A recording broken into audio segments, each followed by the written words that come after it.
Thousands of mailed ballots in Florida were not counted. Tallahassee, Florida. Florida officials say thousands of mailed ballots were not counted because they were delivered too late to state election offices. The Department of State late last week informed a federal judge that 6,670 ballots were mailed ahead of the November 6 election but were not counted because they were not received by Election Day. The tally prepared by state officials includes totals from 65 of Florida's 67 counties.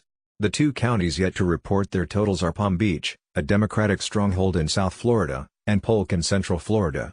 3 statewide Florida races, including, went to state-mandated recounts because the margins were so close. In the battle for Agriculture Commissioner, Democrat Nikki Fried won her election by 6,753 votes. Republican by slightly more than 10,000 votes. Under Florida law, ballots mailed inside the United States must reach election offices by 7 p.m. on Election Day. Overseas ballots are counted if they are received up to 10 days after the election.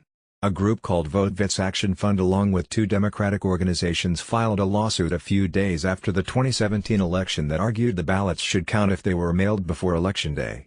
But U.S. District Judge Mark Walker said the restriction was reasonable and that Florida election officials have a right to establish deadlines. He turned down an emergency request that all properly postmarked ballots received up to 10 days after the election be counted.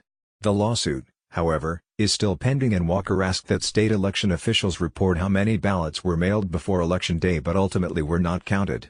Walker was the judge involved in a half-dozen lawsuits that were filed following the razor-thin elections in Florida.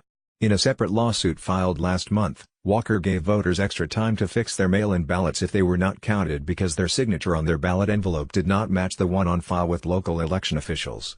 State officials testified in court that nearly 4,000 mailed-in ballots were set aside because local officials decided the signatures on did not match. The Department of State last week informed Walker that his ruling resulted in 637 votes being counted in the final totals.